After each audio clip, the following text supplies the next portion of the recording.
João capítulo 6, versículo de número 1. Quantos estão na palavra? Acompanhe comigo. Após essas coisas, Jesus partiu para o outro lado do mar da Galileia, que é o mar de Tiberíades. Uma grande multidão o seguia porque viam os sinais e os milagres que ele operava sobre os enfermos. Jesus subiu ao monte e assentou-se ali com os seus discípulos. A Páscoa, a festa dos judeus, já estava próxima. Então Jesus levantou os seus olhos e, vendo uma grande multidão que vinha até ele, disse a Felipe: onde compraremos pão para que todos estes possam comer? Mas dizia isto para pôr em prova, porque ele bem sabia o que ia fazer. Felipe respondeu-lhe dizendo: 200 denários de pão não são o suficiente para que cada um deles tome um pouco. Um dos seus discípulos, André, irmão de Simão Pedro, disse-lhe: está aqui um rapaz que tem 5 pães de cevada e 2 pequenos peixes. Mas o que será isso para tantos? Jesus disse: fazei os homens assentarem-se. E havendo muita grama naquele lugar, assim os homens se assentaram, num número aproximado de 5.000. Jesus tomou os pães e, havendo dado graça, distribuiu aos seus discípulos e os discípulos para aqueles que estavam assentados. E do mesmo modo, os peixes, quanto queriam.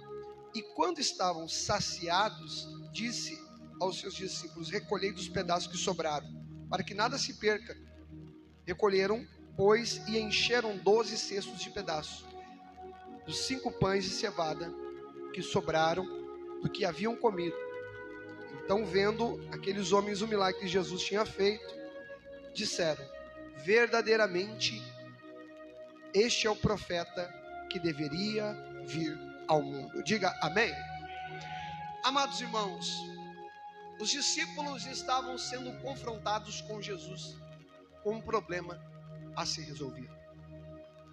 Jesus, ele estava pregando, ensinando, e grande multidão veio ter com Jesus. Porque Jesus, aonde ele ia, ele operava sinais, maravilhas. Enfermos eram curados, cegos viam, paralíticos andavam. Então, a fama de Jesus percorreu todas aquelas cidades. E as pessoas, elas foram até Jesus em busca dos sinais que ele fazia. Só que Jesus então começa a pregar. Há uma multidão, 5.000 homens, acredita-se, contando mulheres, crianças, passando mais de 15.000 pessoas. Há uma grande multidão. Hoje isso seria chamado de uma cruzada. Uma grande multidão vem para ver Jesus pregar. E o sermão de Jesus não dura 30 minutos. A mensagem de Jesus não dura 1 hora nem 2 horas. A mensagem de Jesus se estende ao ponto que o dia passa. E ao passar do dia, Jesus então, ele vai trazer aos seus discípulos um questionamento. Jesus diz: como é que nós vamos alimentar agora essa multidão? Ele faz essa pergunta primeiramente a Felipe: aonde nós vamos agora, como faremos para alimentar essa multidão? Mas note que a narrativa bíblica, ela deixa muito claro que Jesus, ele só fez aquela pergunta para prová-los, porque o próprio Senhor Jesus já sabia o que ia fazer.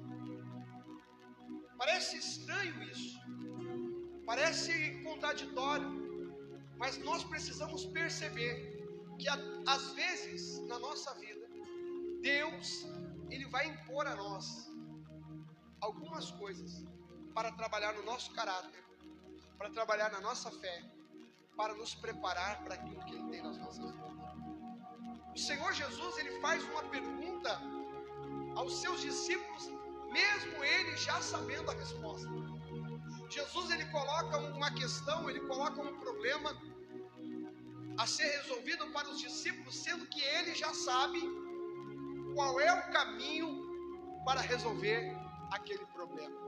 E aqui eu já quero abrir um parênteses, um adendo, e dizer para você que Jesus conhece todos os caminhos. Jesus sabe exatamente o que você precisa.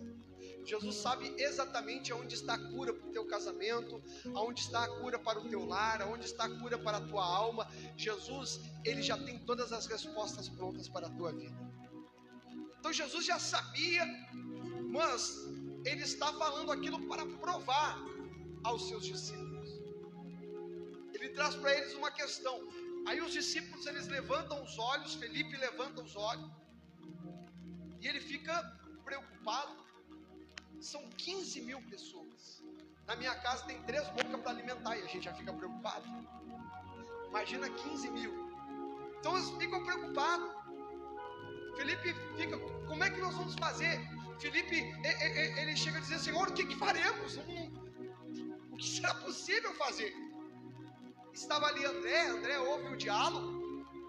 André diz assim, ó Senhor, a única coisa que eu posso dizer, que eu vi, é que tem um menino aqui, que antes de vir para este culto, antes de vir para esta cruzada, talvez a mãe dele preparou para ele um lanchinho, porque ele tem 5 pães e 2 peixes. 5 pães e 2 peixes para mim é lanchinho. 2 peixes é lanchinho. Aí tem aqui alguém que tem 5 pães e 2 peixes. E ele diz, mas o que será isso para tamanha multidão? Então preste que os discípulos, eles estão sendo colocados pelo Senhor diante de um desafio, diante de um problema. Jesus está dando um problema para ele resolver.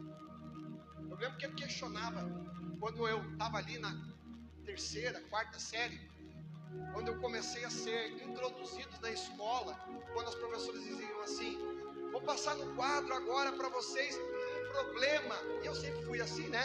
Falastrão. E ela dizia assim, ó, agora eu vou passar um problema para vocês resolver. E eu desse tamanho, né? Baixinho dizia assim, já não bastam os meus problemas, professora. Ela ficava danada, ficava brava. Porque eu já não bastam os meus problemas, professora. Então, Jesus está colocando para os discípulos aquela questão. Jesus está colocando para eles, há um problema a ser resolvido. E o problema é, temos 15 mil pessoas aqui. E nós não podemos mandar essas pessoas embora. Porque passou o dia todo, elas ouviram a mensagem, elas permaneceram o dia todo aqui. Se elas forem embora agora, corre o risco de elas desfalecerem pelo caminho, começarem a cair pelo caminho, porque este povo tem fome. Da palavra eu já alimentei, mas agora nós temos que encher a barriga deles, para que eles tenham força para voltar para casa. E não é como hoje, quando você ia para ouvir uma palavra naquele tempo, não é como hoje não. Você pega o seu carro, pega o Uber, às vezes mora perto da igreja, às vezes geralmente procura uma igreja que a gente mora perto. Não, as pessoas tinham que andar muito, e o sol era escaldante. As estradas não eram pavimentadas como nos dias de hoje. Os percursos eram muito difíceis. E Jesus sabe o perigo que há para aquelas pessoas voltarem para casa do jeito que elas estão. Então Jesus diz, há um problema a ser resolvido. E Jesus apresenta um problema para os seus discípulos. Mas naquele dia, os discípulos, eles aprenderam algo que hoje eu quero compartilhar com você. Eles aprenderam a transformar problemas em bênção. Olha para quem está perto de você e diga assim, ó, a partir de hoje, você vai transformar problema em bênçãos. Você crê nisso? Então aplaude o Senhor Jesus bem forte nessa noite.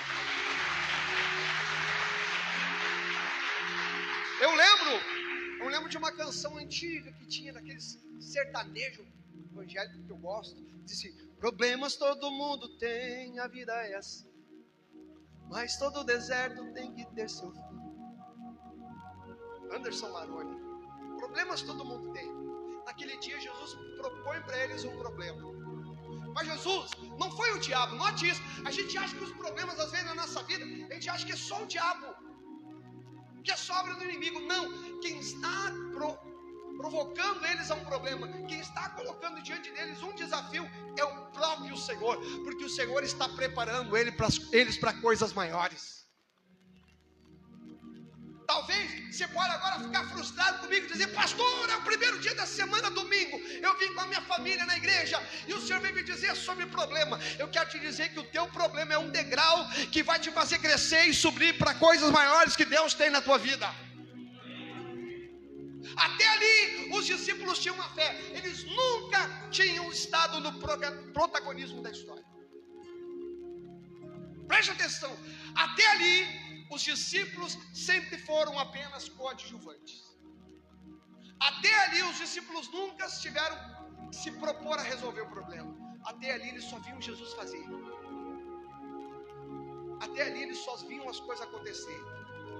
Mas agora Jesus está fazendo ele subir o nível. Jesus vai fazer você subir o nível. Te prepara porque você vai subir o nível. Jesus vai propor para ele os desafios. Porque Jesus quer levar eles, preparar eles para coisas maiores. E Deus está te preparando para coisas maiores. Não pensa que isso é palavra de autoajuda. Não pensa que isso é palavra de pastor. Eu estou te falando através da palavra de Deus. Na minha fé diz que Deus está preparando você para coisas maiores. Mas deste processo do preparo de Deus, você vai passar por circunstâncias, por desafios. Quem foge dos problemas, quem foge dos desafios, acaba não crescendo. Quem se esconde debaixo das cobertas, quem foge daquilo que Deus ele permite a gente passar, acaba não crescendo. Então Jesus está fazendo o seguinte: eu estou tirando vocês apenas de assistentes do que eu faço, e eu quero agora usar vocês como parte para resolver os problemas. O problema é 15 mil pessoas para alimentar. O que faremos? A primeira coisa que a gente precisa fazer para transformar problemas em bênção é não cair na cilada de você se vitimizar diante dos problemas. Há um caminho natural para as pessoas de que quando as lutas vêm, os problemas vêm, elas buscam o caminho da vitimização. Elas começam a dizer: por quê? Por que eu? Por que comigo? Imagina Jesus chamar Filipe e Filipe dizer: por que está perguntando para mim, Senhor? Por que eu? Pergunta para Pedro, que gosta de fala demais. Pergunta para João. João não é o que anda com a cabecinha encostada no teu peito aí? Por que eu? João não fica dizendo que tu é o discípulo, que ele é o discípulo que o Senhor ama? E o Senhor vem perguntar para mim? Filipe, André poderiam se vitimizar. E há muitas pessoas que tendem, na hora das batalhas, na hora dos problemas, na hora dos desafios, primeiro, sentirem pena de si mesmo, e depois tentarem fazer as pessoas sentirem pena delas. Agora escute o que eu vou te dizer: Deus não age por pena. Há pessoas que quando oram para Deus, parece que elas oram tentando fazer Deus sentir pena delas. Ai, Deus, olha a minha situação. Deus não age por pena. Deus ele age por propósito. Deus age por misericórdia. Misericórdia não é pena. Então, nós não estamos na presença de Deus para chegar diante dele tendo pena de nós mesmos. Por que comigo? Por que sempre comigo? Por que as coisas têm que ser assim? Por que eu fui abandonado? Por que eu sofri tanto? Por que eu sofro tanto? Sentir pena de você, se vitimizar, não ajuda você a resolver os seus problemas. Ficar chorando, reclamando da vida, não ajuda você a resolver os seus problemas. Ficar sentindo pena de ti mesmo e deixar isso tomar a tua alma ao ponto de você se trancar dentro de um quarto e você dizer: eu não quero ver ninguém. Mas o pastor está aí. Não quero ver nem o pastor. E você vai ficar chorando, tendo pena de ti, porque as coisas deram errado, porque as coisas saíram como você queria, porque não é, você se frustrou num negócio, se frustrou num processo de alguma coisa na tua vida, e você se frustrou, e aí você fica lá tendo pena de você mesmo. Isso não vai ajudar a resolver os teus problemas. Quando Israel estava saindo do Egito de uma servidão de 400 anos, eles chegam diante do Mar Vermelho.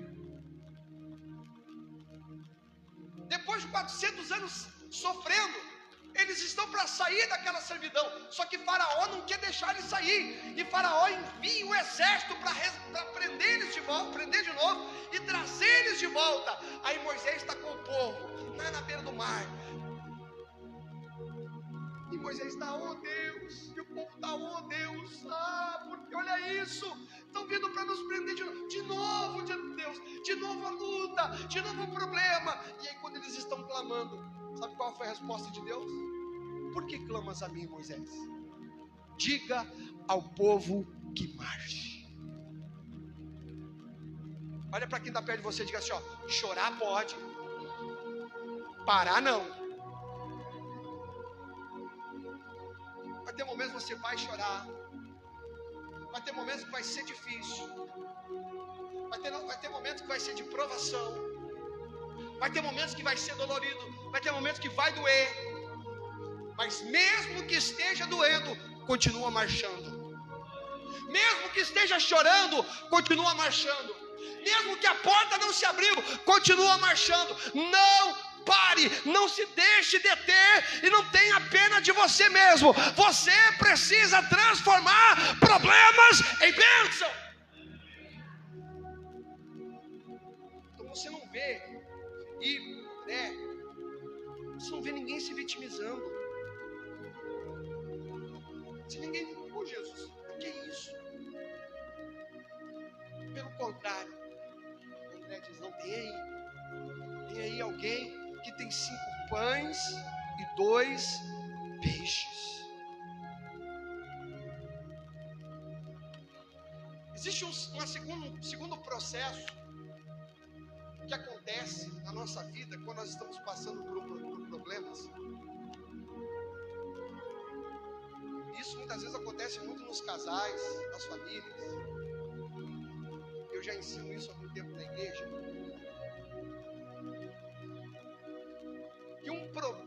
Que algo que acaba acentuando e aumentando os problemas da nossa vida é que quando chega a hora de nós nos propormos a resolver os problemas, nós gastamos mais tempo procurando o culpado do que procurando resolver o problema que a gente tem que resolver.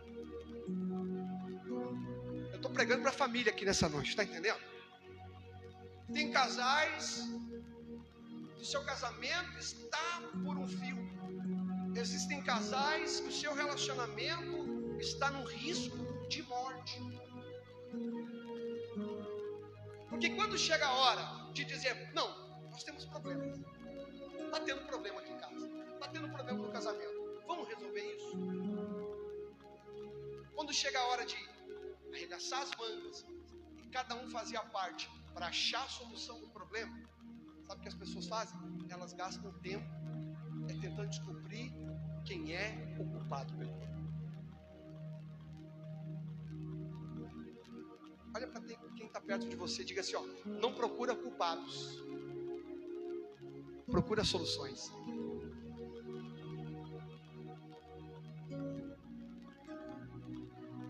Eu tenho uma dificuldade quando eu vou atender casais. E eu vou com o coração, eu vou com a alma disposta a ajudar. Aí eu sento diante do casal e disse, ei gente, o que está acontecendo? Não, pastor, porque ela? Não, pastor, porque ele? Aí eu vou dizer para você, o meu tempo é valioso. Eu já aprendi um negócio. Aquilo que a gente não consegue resolver em 45 minutos, não é em 2 horas que a gente vai resolver. Então, quem não percebeu ainda, não é que eu não dê atenção para você, mas o meu atendimento não se estende a mais de 1 hora. depois de 30 minutos, tende a começar a repetir tudo aquilo que já falou. A pessoa volta de novo lá naquilo que já havia falado no começo, e a gente fica girando em cima. Tudo de novo. Só que às vezes quando a gente vai atender alguém, quando eu me proponho ajudar alguém, grande parte do tempo as pessoas gastam é procurando quem é o culpado. Não, o culpado desse guri tá assim, é ela, pastor. Não, o culpado é ela, porque ela mima demais, ela faz tudo que ele quer. Não, o culpado é ele, pastor, porque não dá atenção, só quer trabalhar, não para em casa. E é tudo isso. Os discípulos poderiam ter chegado para Jesus e começar: tá, mas quem é que marcou esse grupo? Quem é que chamou as pessoas? Como é que não fizeram o planejamento? Como é que nós nos preparamos para isso? De quem é essa culpa? Quem é o responsável? O tesoureiro era Judas. Quem sabe disso? O tesoureiro era Judas. Cadê o tesoureiro? Não preparou nada. Eles poderiam gastar bastante tempo tentando descobrir quem era o culpado do problema que Jesus estava apresentando. Mas ao invés de gastarem tempo procurando culpados, eles preferiram procurar uma solução. Está entendendo o que eu estou falando para você nessa noite? Eu trouxe essa folha aqui para dar um exemplo para você.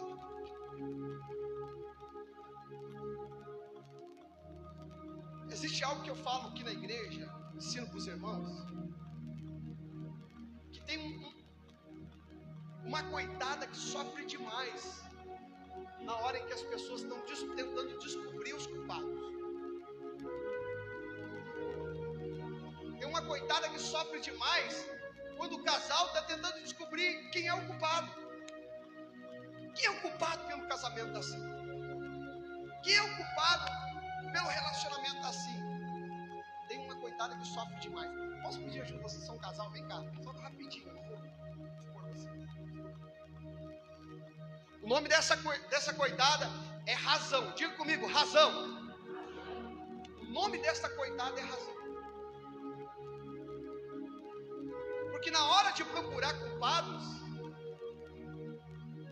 o que fazem é, cada um quer ter a razão. Cada um quer ser o dono da razão. Não, a razão é minha. Não, eu estou com a razão. Não, eu tenho a razão. E aí, quando você de um lado, segurei bem firme, e você de outro, pode segurar até com as duas mãos, né? Quando você de um lado e de outro, cada um começa a puxar para si a razão, e um diz, não, a razão é minha. O outro diz, não, a razão é minha. Ao invés de tentar resolver o problema, fica ali tentando resolver o problema, fica ali tentando descobrir quem é o culpado, e cada um querendo ter razão. Puxa aí com toda a força, dois. Puxa de novo, dá de novo, puxa de novo. Você está entendendo? A razão se acaba com ela. Olha o que fizeram com a coitada da razão. Pode sentar, tá? Quer continuar aí? Ah, não, então pode sentar. Zé, eu mando botar uma cadeira para vocês aqui. Então um puxa para um lado, outro puxa para o outro, tentando descobrir de quem é a responsabilidade, quem é que tem a razão, quem não tem razão. E onde sempre existirem dois brigando pela razão, acaba ninguém tendo ela. Quem entendeu o que eu estou mostrando para você hoje? E a gente começa a dizer, não, mas está assim por causa dele, foi ele que começou. Está assim foi por causa dela, foi ela que começou. Irmãos, se o mal começa por um, o mal tem que começar por alguém. Se o erro começa por alguém, o acerto tem que começar por alguém também. A correção tem que começar por alguém. Então, ao invés de ficar esperando os outros, ao invés de ficar esperando o outro, faça você a sua parte. Olha para quem está perto de você e diga para essa pessoa, faça você a sua parte.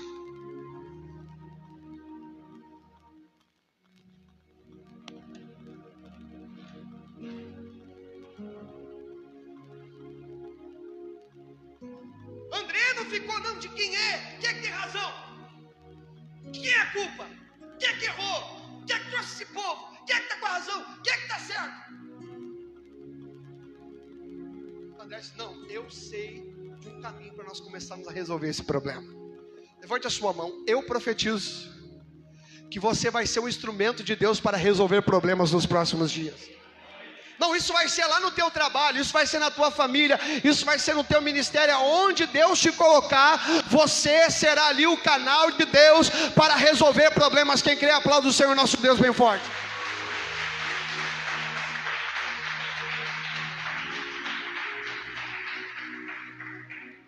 Senhor, eu sei aqui, ó,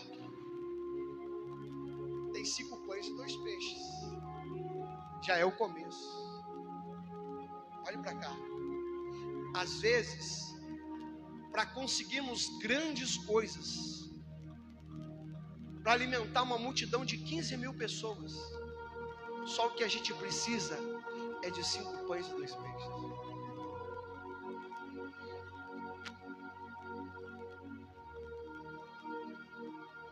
Uma pessoa, um menino, tinha 5 pães e 2 peixes. André chega a pensar, mas o que será isso para tanta gente? Por que eu estou te dizendo isso? Porque eu volto a te dizer, tem que começar por alguém. Se o teu casamento está em crise, você não pode permitir que ele acabe. Se o teu lar está em crise, você não pode permitir que o inimigo destrua. Se no teu trabalho as coisas não estão boas, você não pode permitir que as coisas continuem como estão. E aí vai ter que começar por alguém. E às vezes pode parecer pequeno, vai ser um pequeno gesto, vai ser uma pequena atitude, vai ser pequenas mudanças. Começa mudando você. Começa. Não, antes eu era explosivo. Vou me segurar um pouquinho mais, pastor. Vou me segurar um pouquinho mais. Aí quando vem, você dá aquela respirada. Foi um dia, foi 2. Um dia lá você tropeçou, um dia você deu uma falhada. Mas você já deu uma mudada, você já deu um passo. Pode parecer pequeno. Mas olhe para cá. Para alimentar uma multidão, precisa apenas de um menino, com 5 pães e 2 peixes. Talvez, para que o teu casamento viva um milagre, só o que precisa é um pequeno passo teu, um pequeno gesto teu, uma pequena mudança sua. Você está entendendo o que eu estou falando para vocês?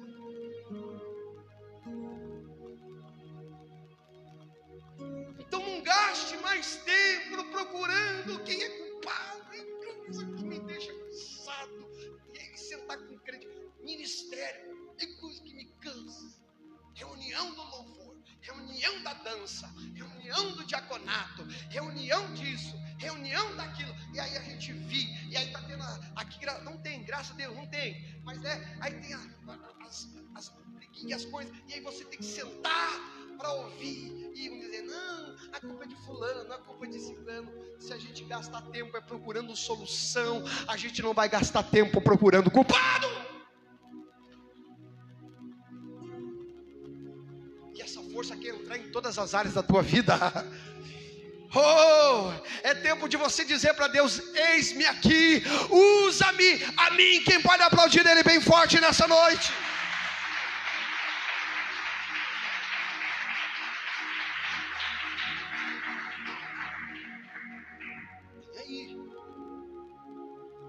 Pessoas, Jesus dizendo, tem que alimentar esse povo. E agora, o que vocês vão fazer? Os discípulos, meu Deus, Jesus, é gente pra caramba, e crente come, Jesus. Crente não bebe, mas come, Jesus. E agora? 15 mil. Crente não bebe, amém? Mas come, Jesus, e agora? Tem um menino aí com 5 pães e 2 peixes. Aí Aí Jesus disse para eles: então faz o seguinte, sai por aí e dividam em grupos de 50 em 50. É muita gente para falar. Deu trabalho. Você consegue imaginar? 15 mil pessoas, dividi-las de 50 em 50. Você acha que foi fácil? Já lidou com quem lida com o público? Quem trabalha com o público aqui? Já tentou organizar uma fila? Já tentou organizar gente? Você diz, fica aqui, você vira as costas, a pessoa já está lá do outro lado. Eu lembro, na época da pandemia, que nós tivemos que criar um grupo de WhatsApp para marcar o horário para o culto. Meu Deus do céu! Aquilo foi a maior provação da minha vida até os dias de hoje. Eu acho que só próximo àquilo vai ser a grande tribulação. Era uma luta. Era uma luta organizar os tais das listas de culto, porque podia vir 15 pessoas, podia vir poucas pessoas. E aí você tinha que abrir uma lista para ver quem vinha no culto. Meu Deus, não era nada fácil. E aí tinha gente, uma coisa que me deixava nervoso naquela época, tinha gente que botava um nome e não vinha. E os outros loucos para vir no culto ficavam fora da lista. Eu ficava assim, ó,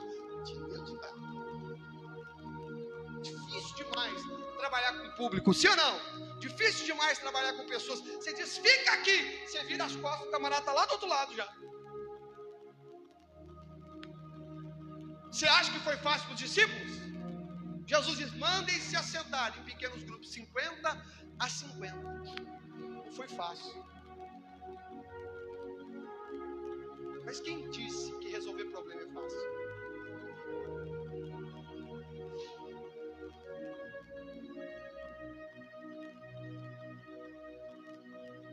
Para isso você tem que ter boa vontade.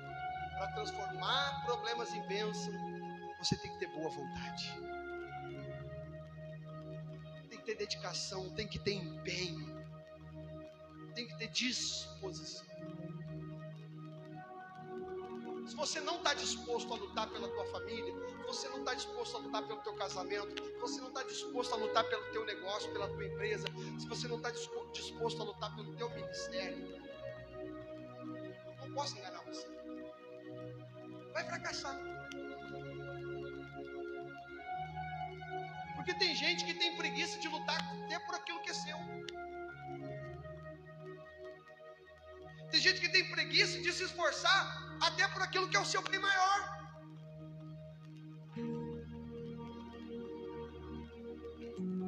Então Jesus disse para ele, agora vocês vão ter que dividir esse povo. Não foi fácil, mas lá estão os discípulos. Tu, senta aqui. Senta aí. Você senta aqui. Disposição, entrega, dedicação, determinação. Quando você tem em você essas características, é impossível você não transformar problemas em bênção. Porque quem tem disposição, ele tenta hoje. Guarda o que eu vou te dizer. Quem tem disposição, ele tenta hoje. Se hoje não deu, ele vai tentar amanhã. Se amanhã não der, ele vai tentar de novo. E quando vai parar? Só quando as coisas derem certo. Levante a sua mão, o céu, receba essa palavra profética sobre a tua vida. Se não deu hoje, vai dar amanhã. Se não der amanhã, vai dar depois de amanhã. E se ainda não tiver dado, fica firme, porque a vitória será tua. Em nome de Jesus, quem pode aplaudir o Senhor nosso Deus bem forte? Disposição. Lute pelo que você ama. Lute pelo que você acredita. Lute. Não com as armas do mundo, mas com as armas da nossa milícia. Fica em Deus, fica firme. Não esmurece. Ah, pastor, mas já passou 3 meses. Já passou 1 ano. E aí? Tem coisa que eu estou orando há mais de 20 anos. Meu irmão já se converteu? Meus sobrinhos estão todos na presença de Deus. Tem coisa que eu estou há mais de 20 anos orando. E você acha que eu vou parar de orar? Não, porque se não deu hoje, vai dar amanhã. E se não der amanhã, em algum momento vai dar. Porque eu tenho fé dentro de mim para crer. Pergunta para quem está do teu lado: você tem fé? Porque a fé não é medida em emoção. A fé não é medida em emoção. Não é quem mais chora na presença de Deus que tem fé. A fé é medida pelas obras com os irmãos. A fé é medida pelo teu posicionamento. Você permanece até que a porta se abra para você. E ela vai se abrir, meu querido. Em nome de Jesus, tem problemas que vão virar bênção na tua vida. Quem pode aplaudir o Senhor por isso nessa noite?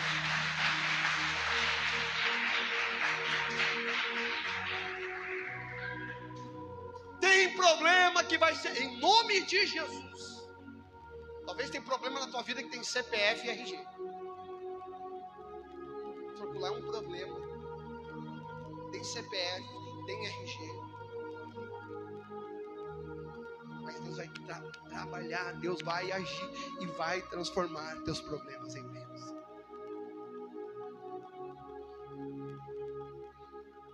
Os discípulos organizam, as pessoas se sentam. E agora? Só tem 5 pães, 2 peixes. Parece pouco, parece pequeno, quase nada. 15 minutos.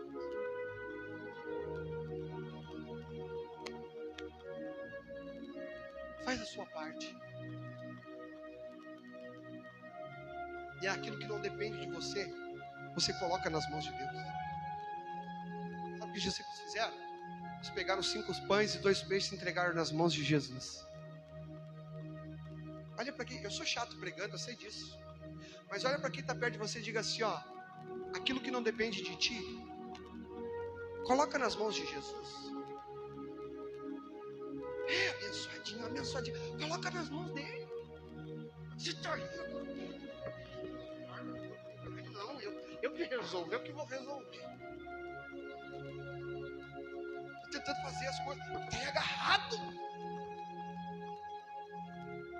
Não, porque eu tenho que resolver isso aqui, tem que ir lá. Eu tenho que ir lá falar com fulano, eu tenho que fazer não sei o quê. Eu tenho que dizer, eu tenho que convencer fulano que está errado. Eu tenho que não sei o quê. E eu vou falar a verdade. E eu vou jogar na cara. E eu vou não sei o quê. Agarrado.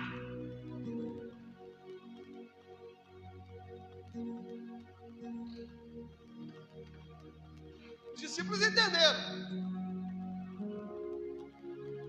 Para transformar problema em bênção, o segredo. Você está barbudinho? Para transformar um problema em bênção, o segredo é deixar sair das minhas mãos e colocar nas mãos de Jesus. Tem 15 mil ali. Aqui só tem 5. Aqui só tem 2 peixes. Mas eu estou colocando na tua mão, Jesus. Meus filhos estão rebeldes. Eu vou no médico, é só uma má notícia atrás da outra. Eu vou no advogado, a coisa está cada dia mais fechada. Lá em casa, está virado, cada um com um lado. Só tem 5 pães, só tem 2 peixes. O problema é grande demais. Mas Jesus está saindo da minha mão e eu estou colocando. Estou sentindo a presença dele aqui. Derramar sobre. Eu estou tirando da minha mão e estou colocando em tudo.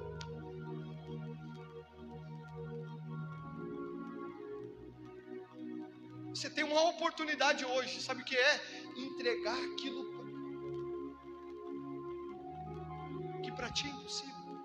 Entregar aquilo para você que você não consegue carregar. Entregar aquilo para você que você não tem condições.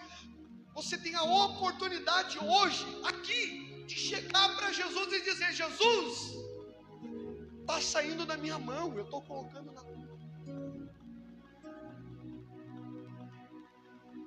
Jesus pegou 5 pães e dois peixes, levantou-se e deu graças. Eu sempre digo que aquilo ali foi um dos milagres mais extraordinários que existiam. Que o milagre foi feito diante dos olhos da pessoa. Jesus levantou ao céu os pães, e quando Jesus partia o pão no meio, olha só, quando Jesus partia o pão no meio, quando você olhava para a mão esquerda, em vez de ter meio pão, tinha um pão inteiro. Quando você olhava para a mão direita, em vez de ter meio pão, tinha um pão inteiro. Jesus colocava no cesto. Aí Jesus pegava outro pão, partia. Quando Jesus partia, não tinha meio pão na mão esquerda, não tinha meio pão na mão direita, ele partia o pão do meio. Mas aleluia, quando ele partia o pão, se olhava para a mão esquerda dele, tinha um pão inteiro. Se olhava para a mão direita dele, tinha um pão inteiro. Porque é na mão de Jesus que o milagre acontece. É na mão de Jesus que a tua felicidade é multiplicada. É na mão de Jesus que a tua saúde é multiplicada. É na mão de Jesus que a tua paz é multiplicada. É na mão de Jesus, que a alegria no teu lar é multiplicada. O louvor pode subir. Nas mãos de Jesus, problemas se tornam bênção. E por que se tornam bênção? Porque a Bíblia diz que a multidão comeu, se fartaram. Quer mais? Não, já estou cheio. Tipo o seu Davi, né? Aquele dia nós comendo costelão. Não, estou bem. Quer mais? Não, já estou bem. Todos comeram até se saciar, e ainda sobrou 12 cestos cheios. Aleluia! Jesus vai transformar problemas em bênção nessa noite. Não, você não acreditou, senão você dava um glória a Deus. Jesus vai transformar problema em bênção nessa noite. Você tem a oportunidade de colocar nas mãos dele. Fique de pé onde você está.